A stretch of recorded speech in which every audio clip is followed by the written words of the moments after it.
Bonjour, je m'adresse aujourd'hui avec vous pour aborder la question de comment prendre soin de soi en période chaotique.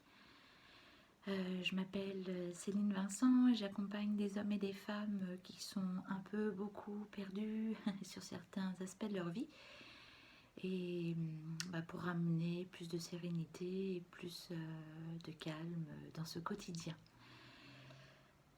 Alors voilà, comment répondre à cette question, justement, comment prendre soin de soi en période chaotique. Je vais développer ça sur 3 points. Évidemment, on peut développer ça sur plein de points, mais là, voilà, histoire de donner des pistes qui sont, qui sont faciles à mettre en pratique pour chacun tout de suite, sans avoir quelqu'un derrière nous pour nous dire c'est bien comme ci ou comme ça. Alors, le premier point que je voulais aborder, c'est l'aspect émotionnel, psychologique, mental. Quand tout est chaotique, justement, quand rien ne va, quand on peut se raccrocher à rien, quand on regarde l'état du monde, alors actuellement c'est l'état du monde, mais parfois ça peut être aussi, enfin voilà, dans notre vie personnelle, dans notre vie professionnelle, enfin voilà, dès qu'on se tourne, on se dit comment je vais m'en sortir et comment je vais réussir à continuer à avancer. Donc voilà, il y a vraiment cet aspect émotionnel. Si vous voulez euh, retrouver du calme, le plus de calme possible pour pouvoir retrouver vos facultés à penser, à avancer, à savoir quelle action poser, il faut à mon sens absolument passer par calmer son état, comme je viens de le dire, émotionnel, psychologique, mental. Et comment on fait? C'est-à-dire qu'on ne se cache pas. Si on a peur, on a peur. Si on est triste, on est triste. Si on ressent de la joie et de la gratitude par rapport à ce qui se passe et que nous, on est à l'abri, on s'autorise à le ressentir. Parce que, qu'est-ce qui se passe? Pour une raison très simple, si vous ne le reconnaissez pas pour vous-même, ça ne va pas vous lâcher. Vous allez être triste toute la journée, vous allez avoir peur toute la journée, vous allez être angoissé toute la journée, mais non seulement toute la journée, et ben voilà, vous ferez le constat par vous-même, vous voyez que ça peut durer des heures, des jours, voilà, et ça vous quitte pas du tout. Euh, donc, la première chose à faire, c'est de se dire oh, comment je me sens là, comment je me sens. Est-ce que là, il y a un truc qui va pas? Est-ce que je me sens complètement énervée ou excitée? Par contre, ce qu'il y a aussi, vous n'avez pas besoin de complètement savoir nommer ce qui se passe.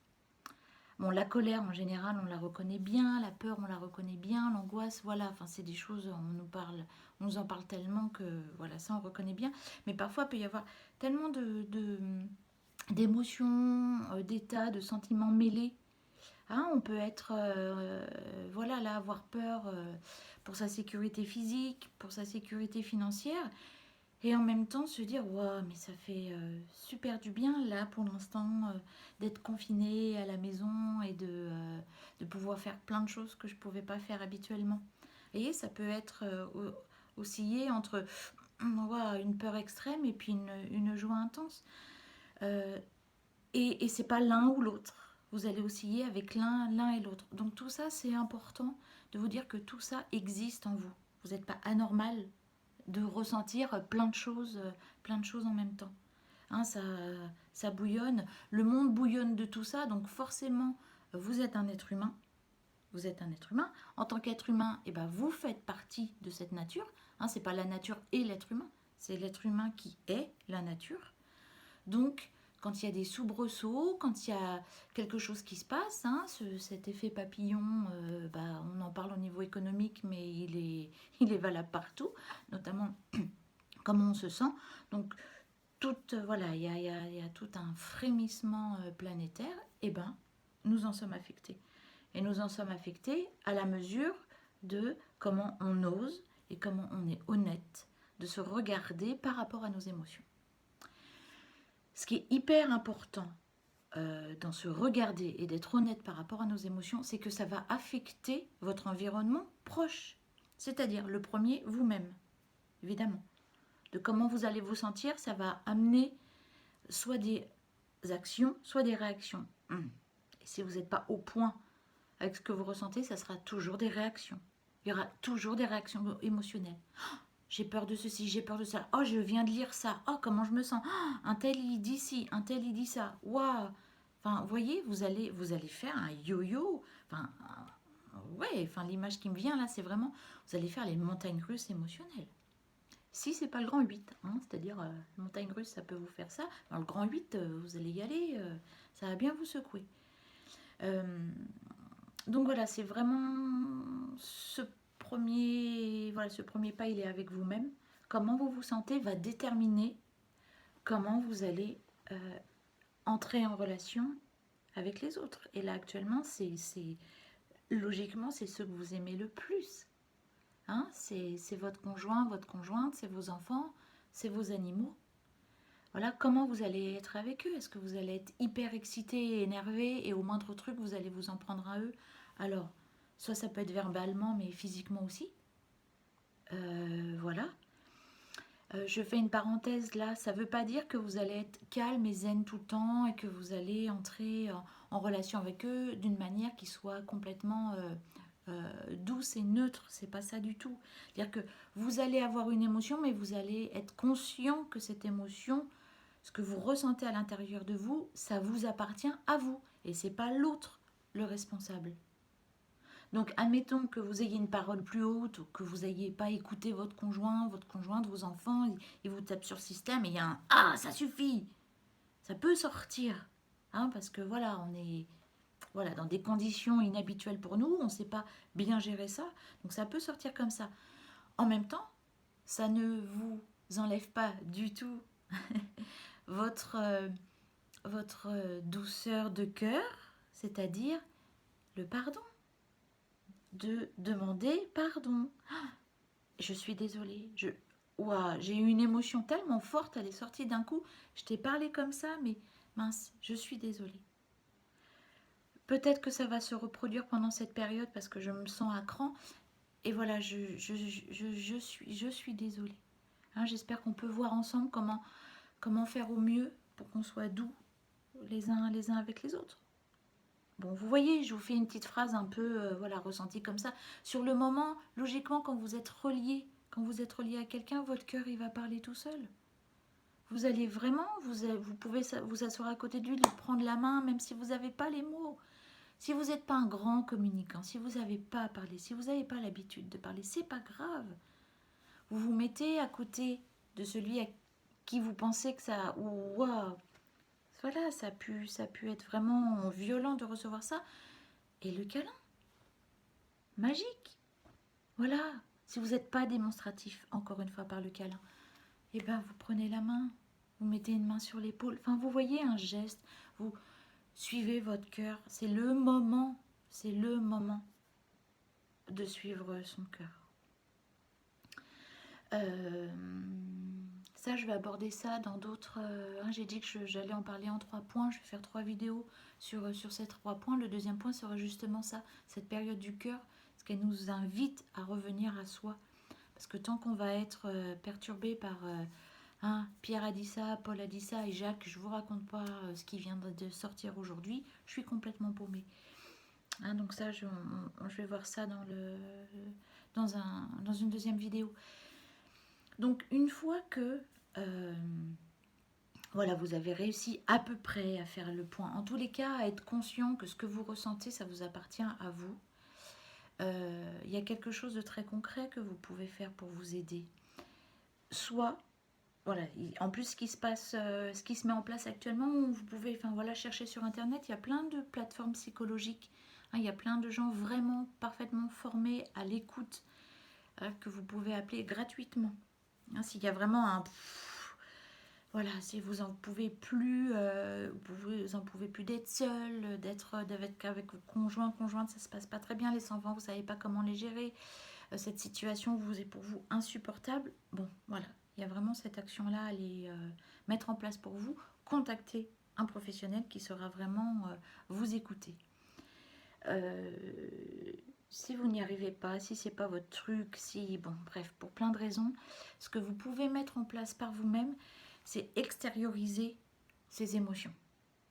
C'est-à-dire que c'est pas les extérioriser en allant hurler, frapper, passer vos nerfs sur le premier être vivant qui va se présenter. Mais du coup, c'est maîtriser en fait le comment vous allez prendre soin de l'émotion, du sentiment, du truc qui vous prend la tête, comment vous allez l'extérioriser. Eh ben, voilà, c'est des choses qu'on connaît un peu quand on commence à s'intéresser de près à ces émotions. Le coussin, voilà. Vous pouvez vous dédier un coussin à vous et vous savez que quand il y a quelque chose qui veut sortir, bah, soit vous arrivez à pousser un cri et vous tapez dans le coussin. Voilà, parce que ce sera, vous vous en doutez bien, toujours mieux que d'aller en coller une hein, à votre entourage. Et puis surtout, c'est une énergie, hein, c'est vraiment une énergie qui monte et tout ça, et vous ne savez pas où la mettre, vous la mettez dans le coussin. Le coussin, c'est votre meilleur ami. Il va se dire, viens, moi je suis tout doux, tout rond, tout ça, je peux encaisser la décharge énergétique, la décharge émotionnelle. Hein, voilà. Vous pouvez également vous enfermer dans une pièce. Alors, évidemment, quand on a la chance d'habiter dans un espace grand où vous pouvez vous isoler, pas vous entendre, allez-y et extériorisez, hein. Criez, hurlez, dites tout ce qui vous passe par la tête, mais pas forcément des trucs gentils, hein, des trucs que vous pensez, de vous penser sur les gens. Ce qu'il y a, c'est que quand vous dites ça, quand vous pensez quelque chose sur quelqu'un, dites-le dans l'intention de vous décharger de cette énergie. Ne le dites pas dans l'intention d'exterminer l'autre, de croire que c'est lui le responsable et que c'est votre ennemi. Hein, vous voyez, ça va être le même geste, les mêmes mots, mais votre intention à l'intérieur, ça va être de décharger une énergie qui risque de vous faire mal à vous et donc après aux autres. Voilà. C'est de vraiment poser cette intention-là quand vous faites cet exercice-là. Il y a après, encore une fois, si vous ne vous sentez pas de... Parce que c'est pas si évident, hein. Là, je vous dis ça comme ça, mais en fait, ça demande un entraînement de pouvoir oser dire tout ça à voix haute parce que l'idée aussi, c'est que vous allez le faire dans l'intention comme si c'était pour de vrai. Hein, donc, vous allez voir. Donc après, eh ben, il reste des méthodes un peu plus soft, j'ai envie de dire, dans la mise en pratique, c'est l'écrit. Tenez un cahier. Tenez un cahier.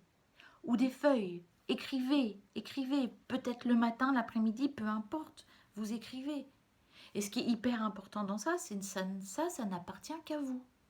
Hein, ces mots-là, ces écritures-là, vous n'êtes pas en train d'écrire quelque chose que vous allez publier. Donc, si vous avez envie d'écrire des gros mots, allez-y, c'est pas de la prose. Hein, vous faites 50 fautes par mot, c'est pas le problème, ça vous appartient à vous. Ce qui compte, c'est ce que vous allez décharger, ce que vous allez remettre à quelque chose que vous ne voyez pas, mais qui est là, qui est plus grand que vous et qui saura vous accueillir. Voilà. Ça, c'est vraiment des méthodes que vous pouvez pratiquer pour vous. La décharge émotionnelle énergétique, voilà, ou écrire, parler à voix haute. Et n'oubliez pas votre propre créativité. Moi, ça, c'est des outils que je conseille souvent en séance et que je pratique pour moi.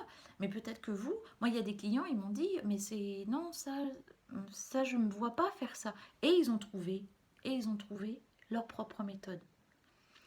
Voilà, ce que je dis là, c'est de vous autoriser à être créatif pour vous, pour sortir votre émotion.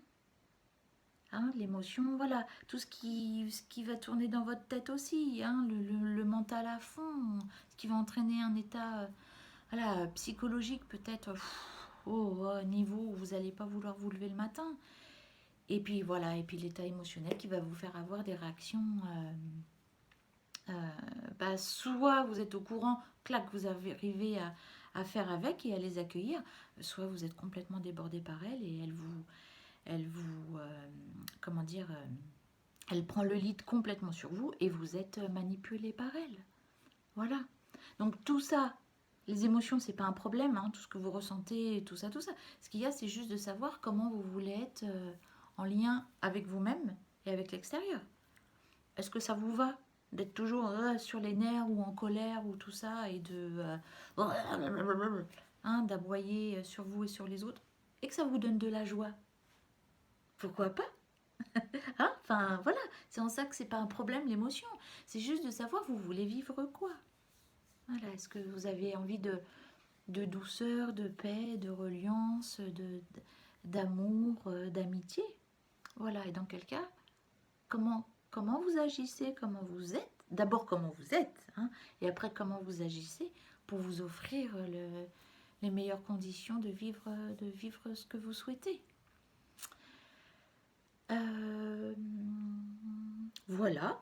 Écoutez, je pense que voilà, j'avais vraiment envie de dire ça dans un premier temps, c'était reconnaître votre état émotionnel, être honnête et authentique avec vous, poser des actions qui peuvent vous aider à les extérioriser, et après, voilà, vous voyez comment vous êtes en relation à vous et comment vous entrez en relation donc avec le monde, hein, évidemment, quand là vous allez être au niveau professionnel, personnel, amical, tout ça. Mais là, dans la période dans laquelle on vit, c'est vraiment valable pour ce petit cocon autour de vous. Voilà, bah écoutez, je vous donne rendez-vous dans un second volet.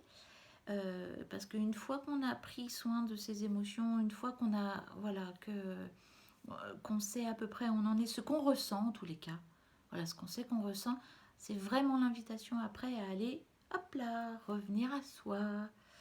Alors, il y en a pour qui, hein, ils ont cette pratique-là, ça va être facile. Et puis pour ceux qui découvrent ça, ben voilà, on va voir ça ensemble. Et ceci dit, pour ceux même qui ont l'habitude de faire ça, pouf, parfois ça peut quand même continuer à nous emmener à l'extérieur et on va voir ensemble bah, c'est quoi l'intérêt de se recentrer et c'est quoi l'intérêt en fait, quelles conséquences ça va être sur notre prendre soin de nous.